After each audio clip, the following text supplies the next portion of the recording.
All right, welcome to the work session for the Village of Pleasantville Board of Trustees. Today is Monday, April 26th. We're in work session. We'll go into regular session at 8 p.m. So the first item on our agenda were these the two items from BFJ. One, the site analysis study for the former Bank of New York site, which we've talked about and which we have on for resolution tonight. And then the other is the FAR zoning proposal, which is by only, as you read in the material, by tightening up the restrictions on larger lots, modestly per the discussion we had when we last talked. So my take on it is both of these things look fine, and we should roll. We have a public hearing scheduled for the FAR zoning proposal in May. What, Eric? May 24th. It's gotten referred to the Planning Commission. They'll take a look at it this week. And county planning, did you say already responded that it was a local issue? So, I mean, as we discussed when we were with Susan, it's a new set of zoning regulations that aren't going to have much of an effect on lots of people. Fair to say, Robert? Correct. I think we created it to where the existing homeowners would be not affected greatly. It mostly about ensuring that new houses are not overbuilt. Yeah, and then also embedded in this is the change in the way the average mean grade is calculated, so that the average mean grade is determined from the existing site to try to remove and mound up earth in ways that benefit the bulk of the house. Right. We did it to where it would be the most restrictive of either the existing or proposed. And that gives a little bit of flexibility on our part, because it could happen where maybe they take dirt away and kind of sink it. So we gave a little flexibility, but it would be most restrictive. Yeah. So anybody have any comment on either of those items? I'm fine with moving ahead with both of those. Yeah, me too. All right. There being no disagreement, we're way ahead of schedule here. Jeez. Update on the selection of the pool consultant and next steps. Sure. So I was actually going to have Steve Remucus log in along with Troy and Jim. So they may be joining us in a little while. All right. Shall we jump in? Is Chris still with us there? Yes. Should we jump ahead to update on summer camp while we wait for those guys? Well, yeah. And is that logical, Eric? Mike was going to log in on that. Do we want to jump to Memorial Plaza for the plant sale? Okay. Okay. So May 8th is when the annual plant sale is scheduled for the farmers market. If you go to the agenda item, you can see an outline from. I'll share my screen here. So the situation is typically when the Garden Club does their annual plant sale, Steve Bates will shrink the footprint of the farmers market. And if you scroll down. Yep. Okay. He's able to shrink the farmer's market and accommodate in the typical farmer market footprint the plant sale. Because of COVID regulations and restrictions, he can't shrink the market itself. He can't shrink the market footprint. So they're going to be placing the sale in Section A that's highlighted here. Normally, it's sort of focused on the gazebo and over here. Right. So what Steve Bates, this is not his, it's his suggestion. This is really outside the purview of the farmers market operations as a whole. But what he suggests is having no parking. So that would be that Friday night. So there are no cars parked in this section, C1, C2, C3, part of the lot. what he's been noticing is there's anywhere from 11 to 14 cars parked overnight in the parking lot that eat up valuable parking spaces. Those are presumably folks who actually live in the downtown area parking overnight. But he's saying due to the increase of traffic because of the plant sale and the fact that the folks who are organizing the plant sale will be kind of coming to and from, at least in the initial planning or setup phases, from the parking lot to this section area A, that it would be safer for all involved if the whole plaza, not just the northern portion of the plaza, was closed off for the market, just on May 8th. So what the action the board would take would be to permit the village to close down, and if they so deem necessary, to tow. Mhm. So That- the permit area, which is normally the prime parking spot for the farm market, would be no parking. That is people going. Is the point simply to leave the spaces available for the shoppers the next morning? Yes, that's right. So it would reopen for the market hours. It would just be closed Right. Friday night into early Saturday morning to ensure no overnight parking in that section of the lot.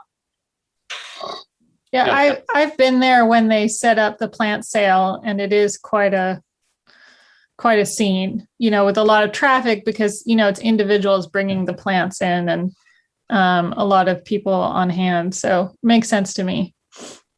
Yeah, I mean, the other issue and something to contemplate for another day is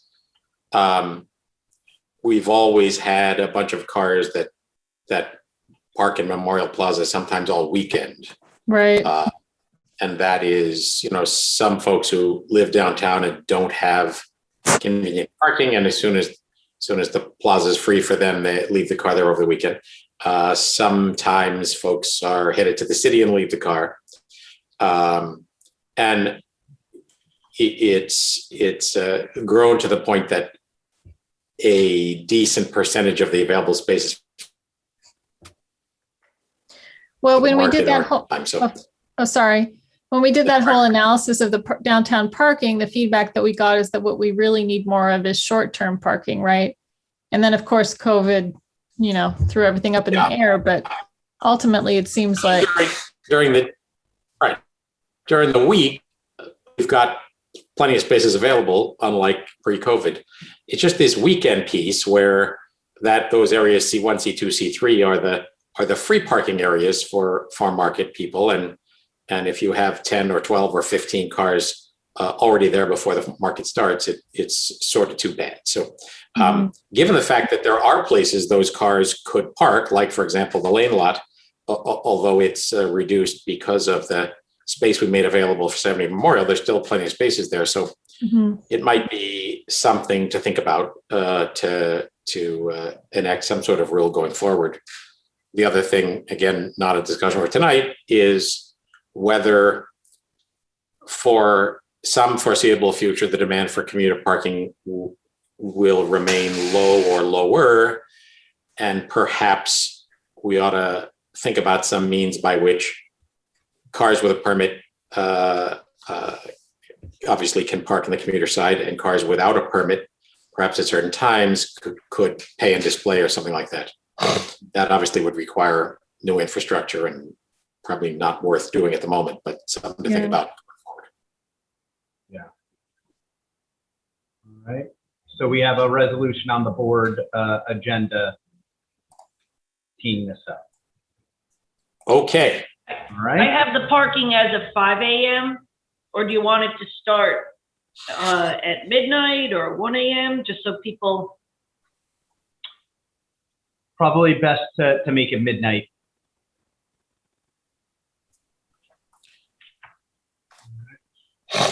All right. Okay. So we have the pool. Troy, Jim, and Steve on, and Mike is on, I see, and Chris Mance. Should we vector back to the pool? Yes, sir. So I'll kind of tee this up here. So for the past few months, Troy and Jim, who represent the pool task force, Noreen, myself, and the rec department, and Jeff has been involved with this as well, have met with a series of pool consultants as we endeavor to tackle the pool rehabilitation project. And after a series of meetings, Zoom meetings, the group decided collectively to move forward with Remucus Engineering out of Long Island. So the owner, the principal of the firm, has joined us tonight, so the board can virtually meet him. And then we'll give you a chance to do that and then kind of talk through what our next steps, what we envision the next steps to be in the path forward. So Steve, if you want to say a few words, introduce yourself, speak about the firm and your experience, I think that'll be helpful to the board. Sure. So I'm Steve Rumkunis. I've been designing commercial swimming pools probably for the last 22 years, I believe. Commercial meaning that you need your Department of Health permit. I'm located on Long Island, as Eric said, and I cover a range from all of Long Island, New York City, Westchester, and occasionally I go up into Rockland County. My company on its own has been, it was established in 2015. So I've been out on my own for the last 6 years. Spent the other 17 years or so working at a civil engineering firm that is where I learned all the pool design. And we had a mutual split in 2015. They just said, we don't want to do pools anymore and you're doing it, so why don't you just do it? And that's how I got started into that. I've learned on municipal pools. Municipal pools are usually much larger. They're not a hotel pool, larger like competitive pools and things like that. And they require a different touch than just doing a hotel pool with skimmers, when we have the full overflow system. So I'm very comfortable working on a project like this. And actually this one is, pretty exciting. I like it. I like where it's located, and I like a lot of the ideas I've been hearing. So I'm ready to go. Thank you, Steve. And, through this process, we've shared with Steve the results of the task force's pool survey, the previous reports done on the condition of the pool. He's taken a site visit as well, where he met with Jeff Conham, the village engineer and superintendent of public works. So he's as onboarded as possibly could be. And at this point, the board is inclined to take a recommendation to move forward with Steve. What we envision is forming kind of an internal working group that would consist of village staff, members of the pool task force, along with 2 board members who can sit in on these meetings when available, when possible. And the idea would be to develop some potential layouts, and get through an initial design that we can both bring to the public and start actually estimating some potential costs. Because a big part of this conversation is going to be understanding how much this is going to cost, and obviously we'll be able to generate more revenue through increased pool permit fees. But obviously the survey showed us there's probably a cap to that appetite out there. So there may be some portion of the debt service on the pool that will have to be subsidized by the village tax base, and understanding that early on in the design process and communicating that to the public, we understand will be very important. So that's our initial game plan that we, obviously feel free to, we're open to getting some feedback and input from the board, but that's how we envision it moving forward at this point. Troy and Jim, any comments to that? Not to put you on the spot. Yeah, I think that's a good summary. I think what we're excited about is moving forward and seeing what Steve can design for us and getting that out to the public, and hopefully getting some widespread support from the village residents. Yeah, I just add that we we looked at a range of options here, and we're very comfortable with Steve. We want to preserve the asset. We want to give the community a feeling of something new that carries them into the future. But we're also realistic about the constraints of costs and what the actual site will allow us to do. So Steve's on board with that. We're going to work through this, have a bunch of renderings that the public can look at that look like the actual thing. Very, very realistic. Can you swim in it? In which case we can see. You can almost swim in it. It's so real. So we get those out maybe even this summer. Start to build enthusiasm for this and go from there. So we're really excited. Oh, as I think the entire board knows, you wanted to have two guys working on this. Troy and Jim are the right guys. So, and that has been proven in spades, as it has been in Jim's case for many years. So, Steve, in the course of all these discussions leading up to this, there had been the comment that many new pools are now dispensing with a separate kiddie pool and having a kiddie area in a bigger pool. But when the survey was done, it was crystal clear that the community wanted a separate kiddie pool. What do you see out there? I'm actually a very strong believer in two separate pools for a number of reasons. We have the right survey for you. Yes, that worked out very well. What can be a little misleading is this. I've brought this up before. The zero entry coming into a large municipal pool. We can't go beyond a standard ADA grade rate, right? A 1/12. And when you map that out, by the time you get to 3 feet, which is the minimum depth of what's technically a swimming pool, you're 36 feet into the pool, right? So you actually remove, by creating one pool, you create a very, very large wading pool, which decreases the enjoyment of the adults part of it, like full grown people, so to speak, I guess. So that's one reason why you spend a lot of money to build this very large wading pool that's not going to be used. People want to float around, and it's hard as an adult at 3 feet. When you're 36 feet in, it's that can be up to a third of your pool or close to coming up on half of your pool. Yeah. So that's one reason why I like to separate it. The other reason is if you follow the code specifically, if there's any kind of, accident in the pool, you're supposed to shut the pool down. So, you have a higher risk in the wading pool area for these things to happen. Do you want to shut down the entire facility, or do you just want to shut down, this smaller pool? And it's also faster and has a higher turnover rate. You can clean it up faster over there. Well, nothing that has ever happened in our kiddie pool, but okay. Or the big pool. Those are my top two reasons why. But all of which makes sense. So, yeah. And does that I assume, further to the point you just made, requires a separate filter, separate pump system, right? Yes. The two pools run independently. Yes, each body of water needs its own filtration system. You can't mix the water. And then the other point that I guess has been apparent to us for approximately 50 years is it's a bad idea to have a pump house below grade. Are you also of that view? Well, I expressed this as well, that the pumps and the whole system works best when the pump is in what we call flooded suction, which means it's below the top elevation of the water. It doesn't have to be all the way at the bottom. It just needs to be below the surface.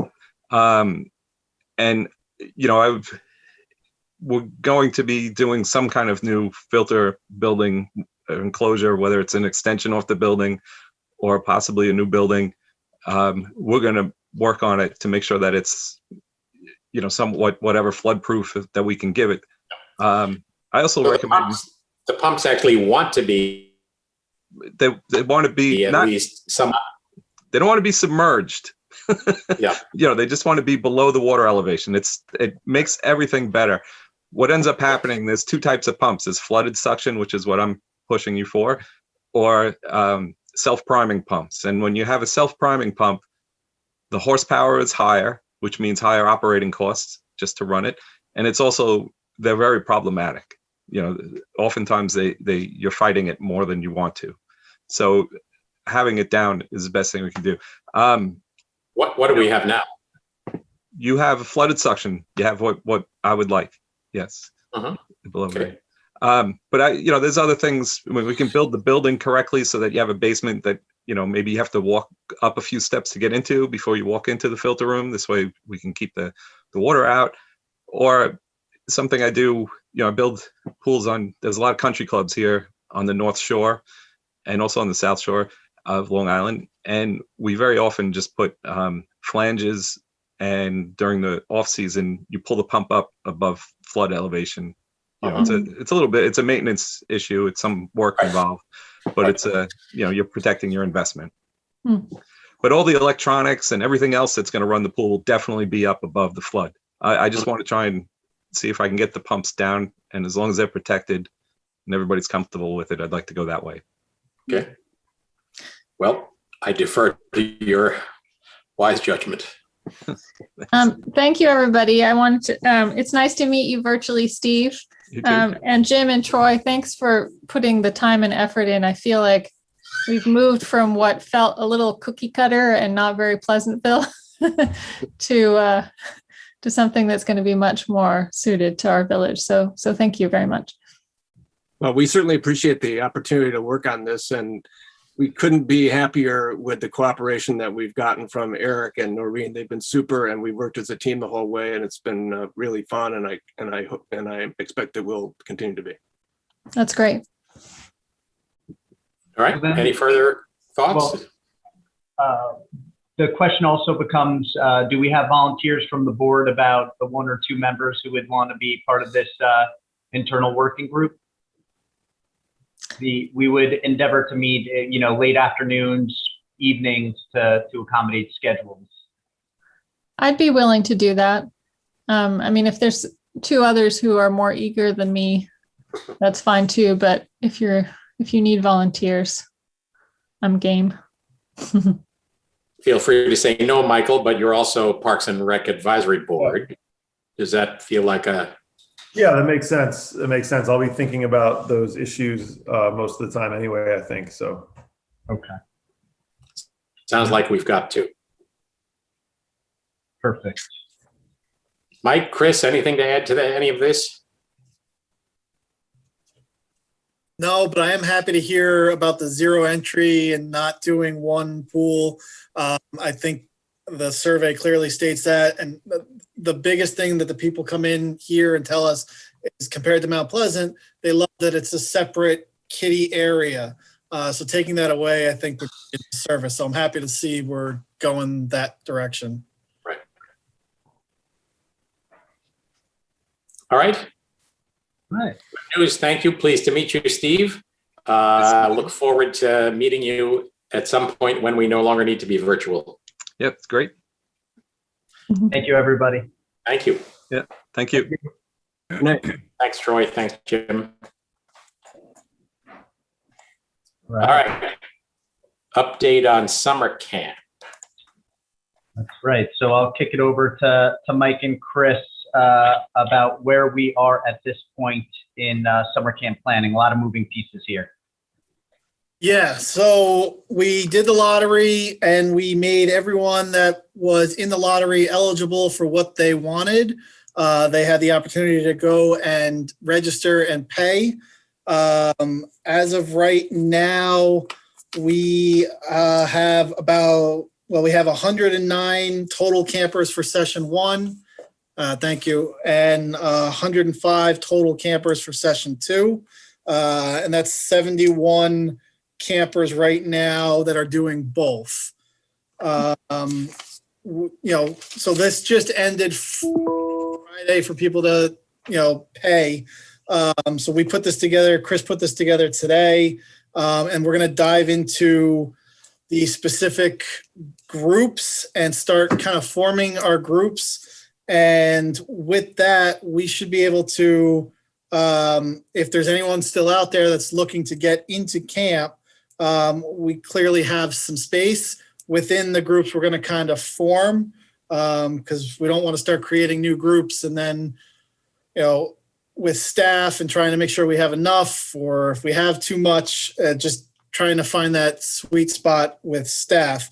So the plan would be to double check our groups and what we can form and create a program in Community Pass for anyone else that's still interested in camp. And it would basically be kind of like the lottery system, but we'll call it maybe waiting room. And if they're still interested, they can sign up for that. And then when we see that there's somebody in there, we can see what grade they're going into and what they're looking for, full session or first or second session, and we can move them into spots that have space. We are narrowed it down to 2 sites based on the numbers. So we're going to use Parkway and Nanahagan. With 109 and 105, we could use one location, but using the pool is a must, and Nanahagan is just not ideal for everyday camp. Mm-hmm.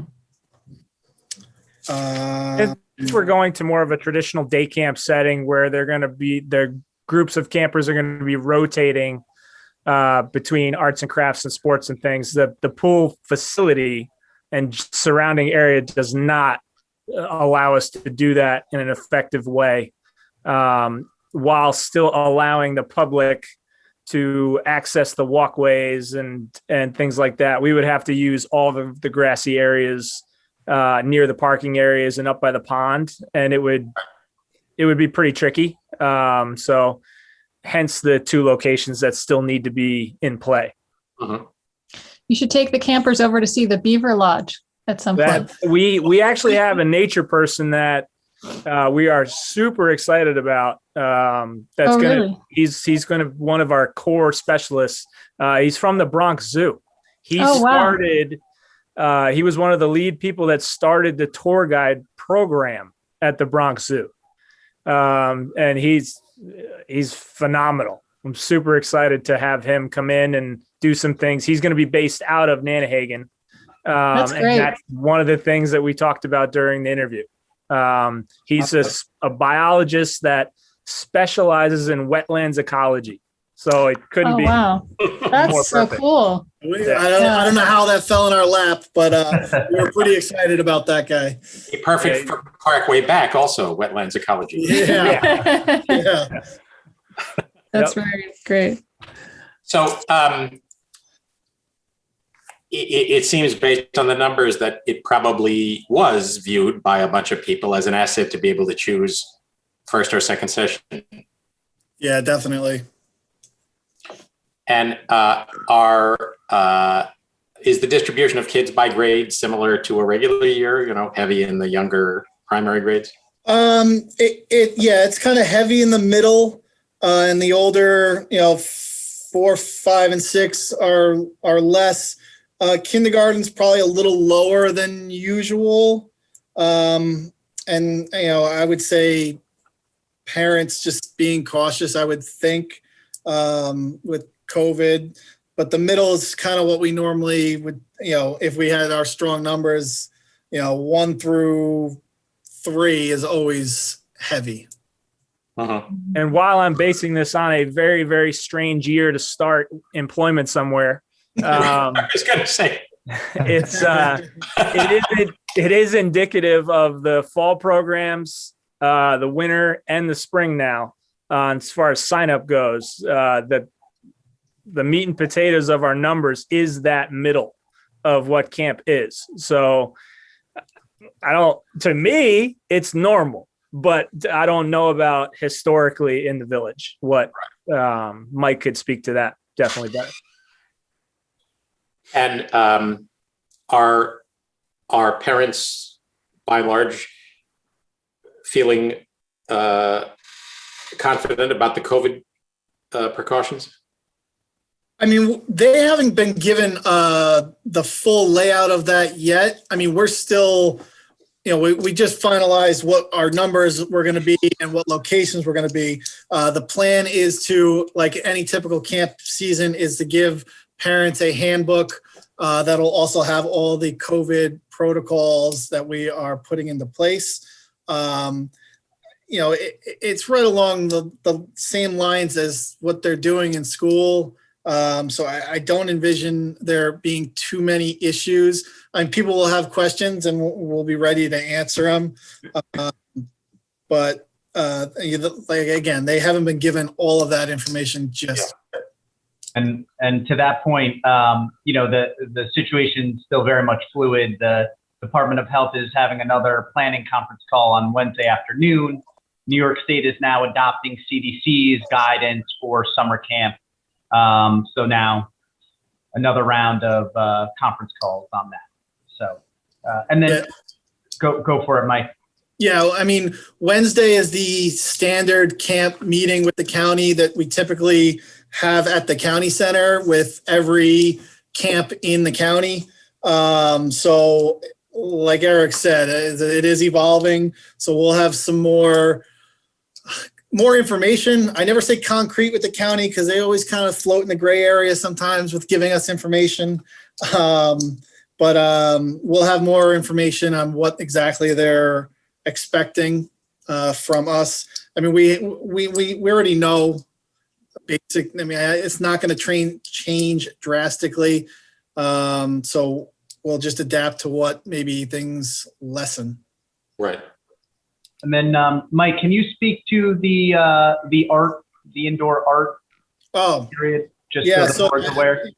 Talking with Eric, and based on our numbers, and even with multiple, if we did 3 locations, our group sizes aren't going to be more than 15. So, we were talking about since we were going to be at Parkway, and in the survey, the heat was something that was brought up quite a bit. So we believe we're going to use the rec room at the rec center to have arts and crafts. Again, with all the social guidelines, we'll open up the windows, but we'll crank the air. So they'll get a little bit of a break for 40 minutes or so, depending on our schedule, to do arts and crafts and be inside for a bit. So I think that's going to be a plus for parents, that when they're at Parkway, they're going to get a little bit of a break that day. We also actually tried it with clearance, of course. Nobody needs to be nervous. We had a preschool program the other day, and it was simply too windy and cold for them to be outside, but we still wanted to run it. And our instructor was willing to do so. And we did it in the room with 8 preschoolers, perfectly socially distanced. We had an entrance and an exit, one way in and out. Signs on the floor, letting people know where they should go and what direction they need to move. Yeah, it was perfect. It was really easy. Sounds good. So it's kind of a ramp up to the fall for ramping up Panther Club, huh? Yeah. Panther Club, once we know, the schools, it sounds like they'll let us in. I don't think that's going to be an issue. But just knowing what their expectations are and just working together, I feel like we've worked well with them in the past. I know there's a lot of probably new faces over there. But I think we'll be all right once we know what everyone's expecting and start moving with Panther Club. Right. All right. Any other questions on day camp? So let me just segue a little bit. Are you thinking about a backup plan for a reservation system for the pool, potentially depending on demand? Yeah. So there's 2 things I've looked at. And my vision of what we should be doing is, normal pool registration. Hopefully by next week, we can get that going. The end of this week, I'd like to get general information to everyone about that, so we can start moving on this, because it's time to start moving on this.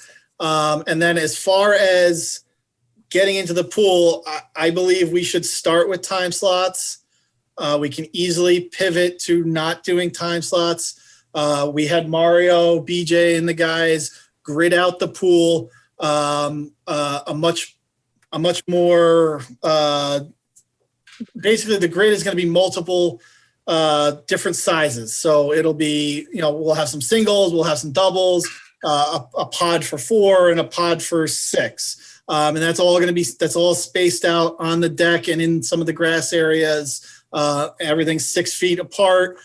We touched base with the county on what that'll, just guidelines on exactly what we can do. So I'm working with Community Pass. I'd hope to use Community Pass as far as registration for pods. We started working on it, and I'm hoping to have some time tomorrow to work with them. Basically, what I vision is maybe 2 days before, like if you wanted to go on Wednesday's pool slots would open up on Monday. And each of those slots will have a specific pod and a number. So all the pods on our deck will be numbered, and it'll be pod 1 and it's for a single. Pod 2 is for 4, and they will reserve. It won't cost anything, but they'll reserve it through Community Pass for that time slot. I'm actively working on that. I'm hoping we can pull that off with Community Pass. I also did a demo with the name of the company is leaving me, but I know, Mr. Mayor, you forwarded it over to Eric, the pool rehabilitation company. So I did a demo with them, and got pricing. It's not terrible pricing, I don't think, and they would be able to most likely accommodate what we're looking to do. So, if we have to pivot there, I think we could do that fairly quickly. I'm really hoping to use Community Pass. We have the system in place. That would be ideal. I think we can pull. Because all those folks are already registered in Community Pass. That's how you signed up for the pool, right? Right. So it would be seamless as far as, you wouldn't be able to register for a pod unless you were a pool member. Right. That being said, during the demo, the company, they would be able to upload our data.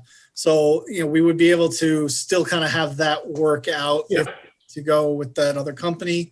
But again, I'm hopeful that I can get it to work. Yes. Yeah, but your inclination at the moment is to start out reserved.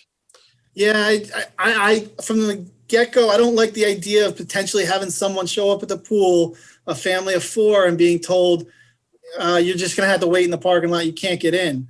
I think if we start with time slots, we can see, one, how busy are we really? We also may get a good indication once membership starts. If membership's lower, that might help us lead to no longer doing time slots. I had a Zoom with our pool directors who are all coming back. They all kind of felt the same way, that we should at least start with time slots and see how it goes. Maybe we can abandon time slots during the week and maybe just the weekends or anything like that. But I think starting more restrictive and easing up is the way to go. Do you have thoughts about the problem of if people reserve a time slot and they don't show up? Is there a solution to that? I haven't gotten to that part, that solution yet. Post them on a wall of shame? Yeah. I can, within building a Community Pass, I can look into, if that person doesn't show and it's available, can we give our pool directors a little more access in Community Pass where they could send out a message or open up the spot? I can't guarantee that, but it's something I will look into as we're trying to build what I vision we can build. Yeah, and would it be kind of real-time accurate? That is, oh my God, the kids want to go to the pool. It's 3:00. Log in. There's space. I'm coming now, kind of thing. Yeah, there's no reason that what I envision couldn't be that way.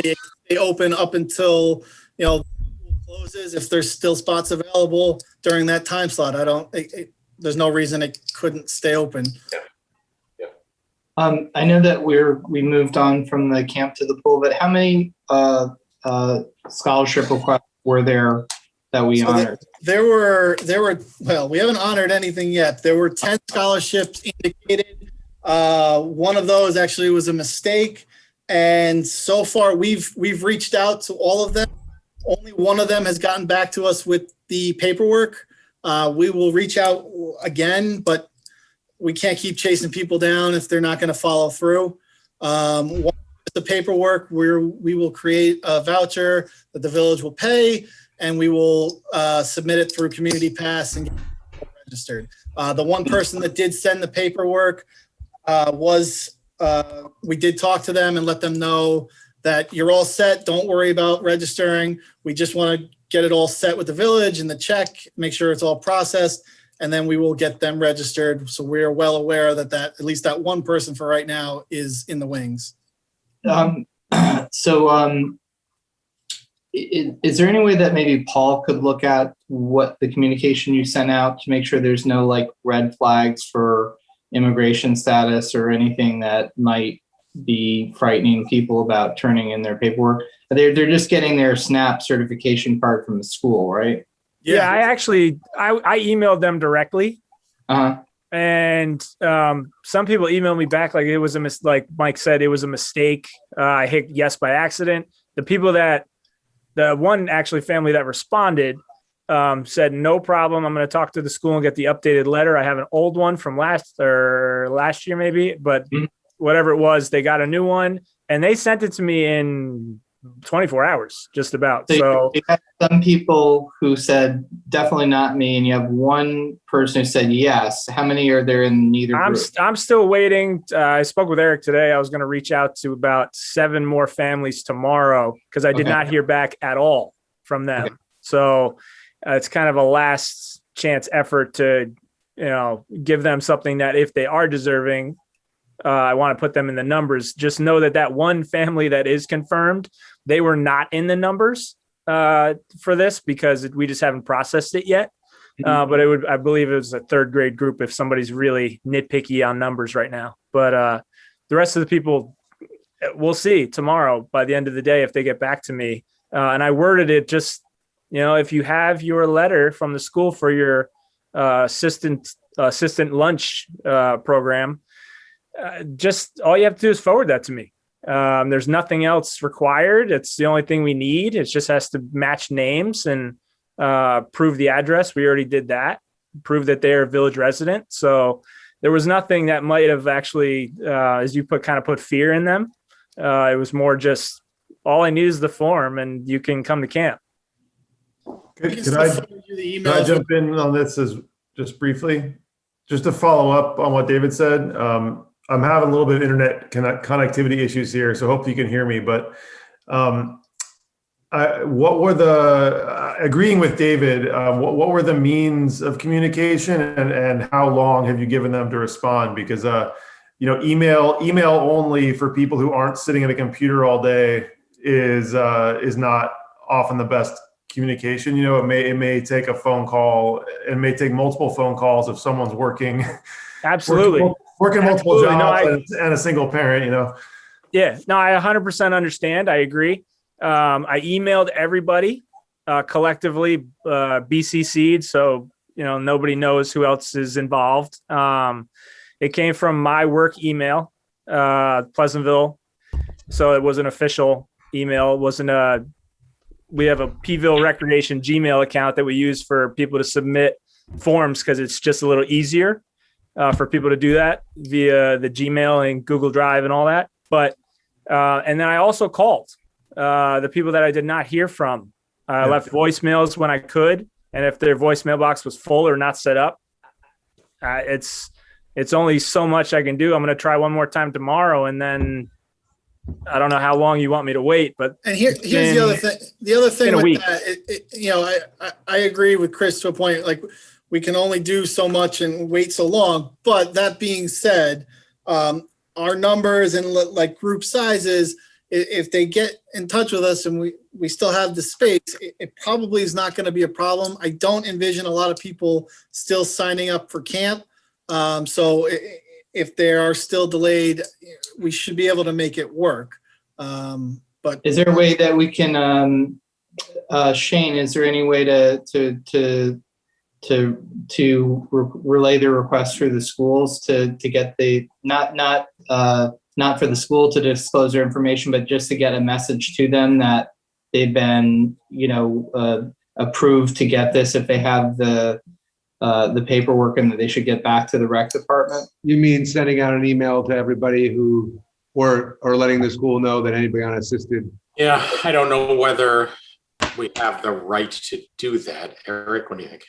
No, I'm actually thinking, sorry, before we decide whether we have the right to do, let me explain what I'm thinking. If we give you the specific names of the people, can you send to them through the school email just saying, the village has notified us that you've asked for a program. If you would like our assistance on this, please contact us, or something like that. So you would give us a list of all the campers? I'm just trying to make, or I'm just saying, like, no, the campers who have applied for the scholarship program. So it doesn't imply that we know that they are on SNAP. It implies that they've said they're on SNAP, and you don't have to indicate in your individual emails to them whether they are on or not, but just saying, hey, we can, if this is something that you want to pursue, we can help you get this done. I can ask to see if that's possible. I mean, if we're violating any rules by doing it, and if it's not, we can, and if it is, we can't. Yeah. The other thing, I guess the question would be whether we're violating any rules on our side. I don't know. The other question is it possible, Chris, to just text people? I can try. I mean, some of you may bounce back if those are work phones, but I think a lot of them might just be cell phones that are turned off during the day. We definitely can, through Community Pass. We should be able to do that, send an email and a text as well. So yeah, we should be able to do that. Yeah. And if someone needs a Spanish speaking, I can definitely jump in if for some reason I come to find out that any of the families are Spanish speaking, and perhaps, I could definitely jump in there, just contact me and get me the information. I can write out something for you and just send it. Okay. Yeah. You guys. It was like, if you'd heard back from 70% of them instead of 30% of them, I might have a different feeling. If we'd done this before, I might have a different feeling, because you guys did a good job on the registration forms that seemed pretty clear. It didn't seem like it was going to be a ton of people accidentally selecting that option. So it makes me want to try to make this successful by making every extra effort we can to get those people engaged. I will be right back. I'm dying of thirst. I got to refill my good water. Your brandy? Yeah, we can definitely reach out through Community Pass again, and make sure it's set up with a text. The only thing now that I say text, if they haven't indicated that they want to receive text through our system, there's nothing I can do with as text goes.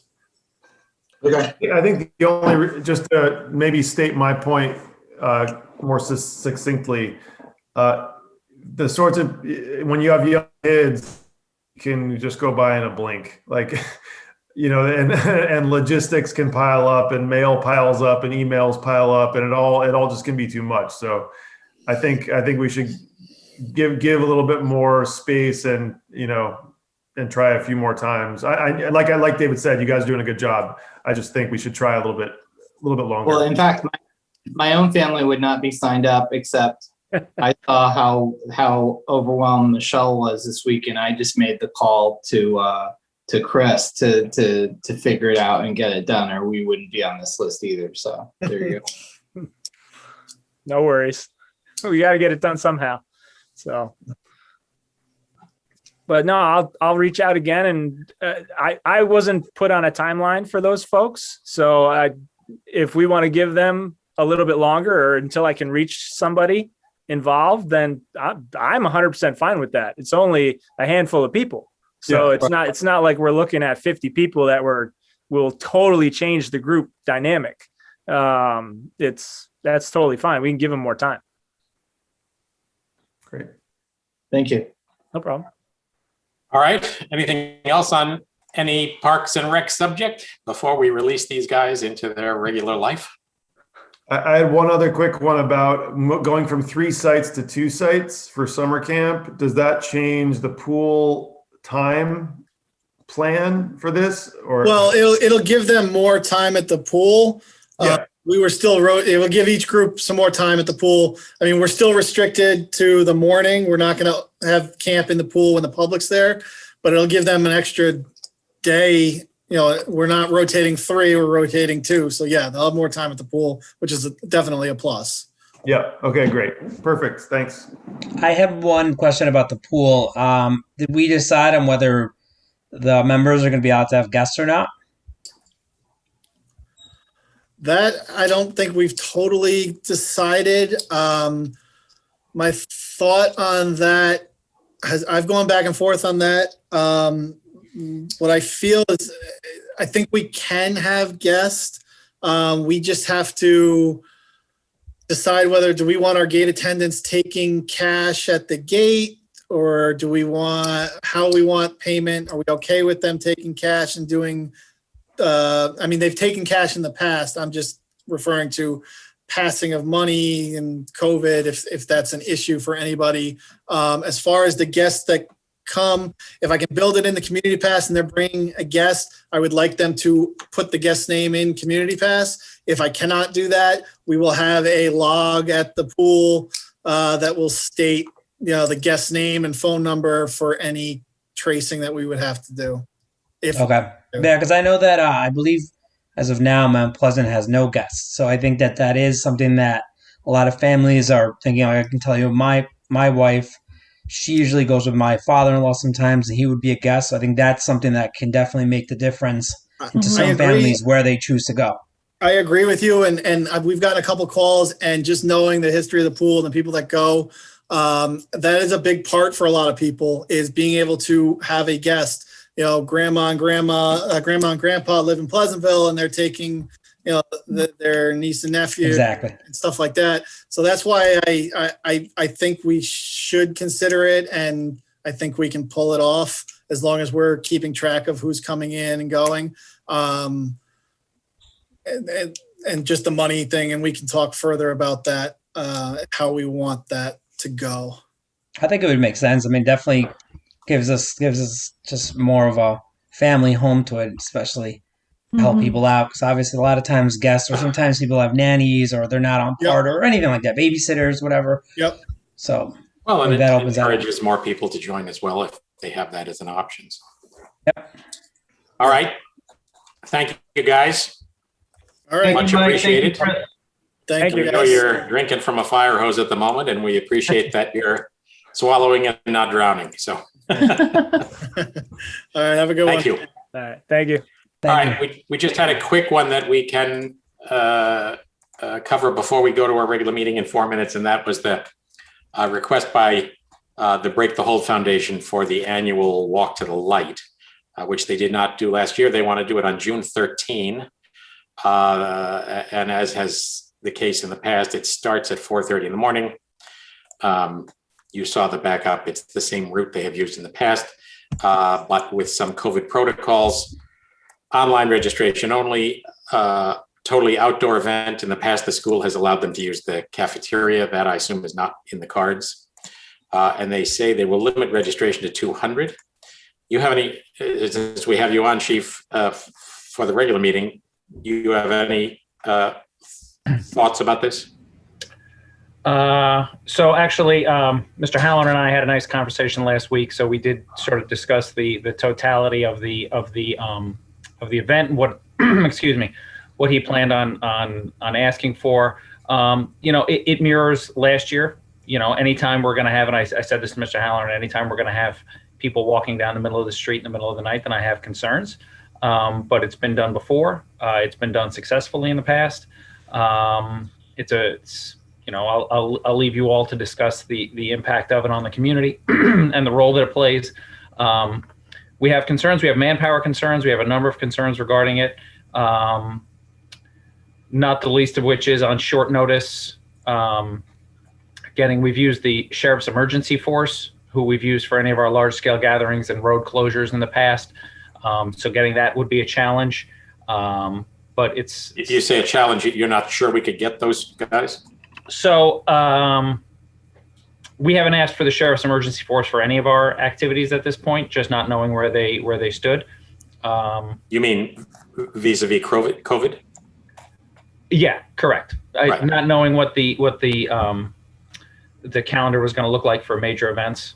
So it's a challenge, although I would expect as well, excuse me, although I don't know of any changes without any organizational changes at the county police, then I would expect they've probably been used far less than they have in the past, because everyone is, very few municipalities are back to running their usual calendar of events. So there are still challenges that are out there, but it's, we've done it in the past. So.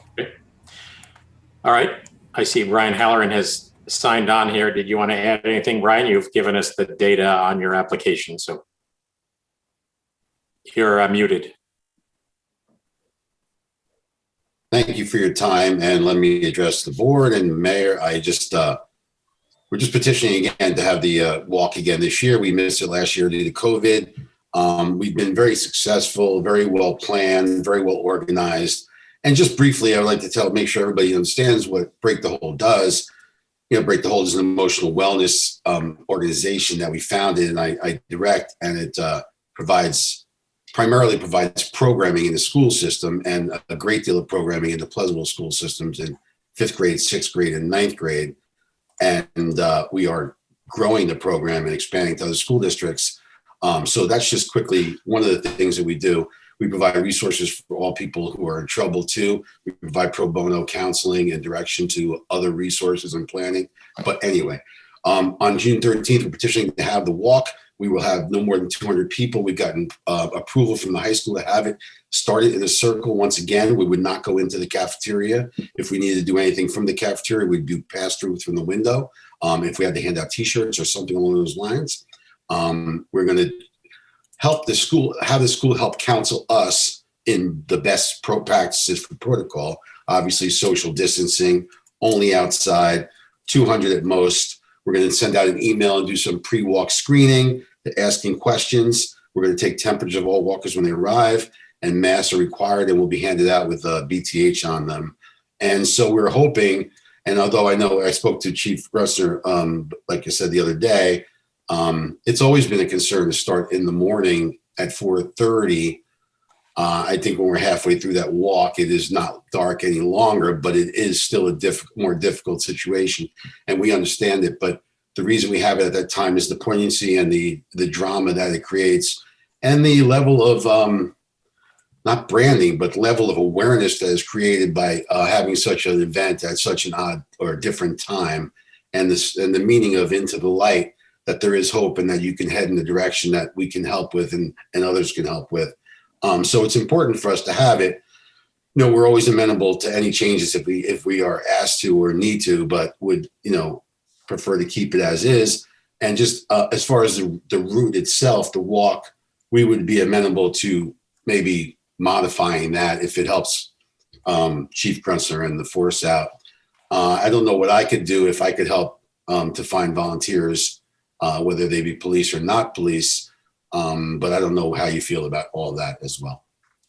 All right. Well, I mean, clearly it's a Pleasantville event. So, Chief, why don't you reach out and see whether it appears that the sheriff's group would be available to us as they have in the past, and let us know.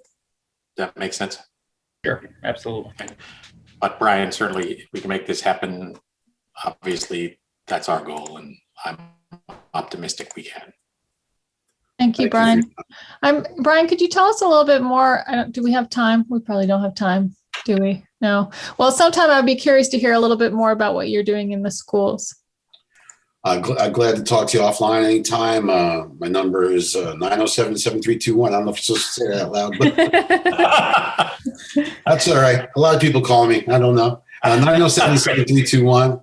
And the program we do is based on dialectical behavior therapy. We have trained certified counselors in the classroom teaching a certain number of hours a year, so the kids get mental health curriculum like they get physical health curriculum. And we want that to be embedded in the programs, and we want to move that throughout New York State and the rest of the country if we can, because I want it to go on without me or you or anybody else being here. I want it to be part of the system. Good Brian, for you. Thanks for doing this. We appreciate your supporting the community, and we're happy to help. Thank you, guys. I appreciate your time, and I appreciate all the efforts that you put in for the community. I know it's a lot of time and a lot of work. So right back at you, buddy. So thank you, Brian. Thanks. All right. That's the rest of our work session. And now we are ready to head into regular session.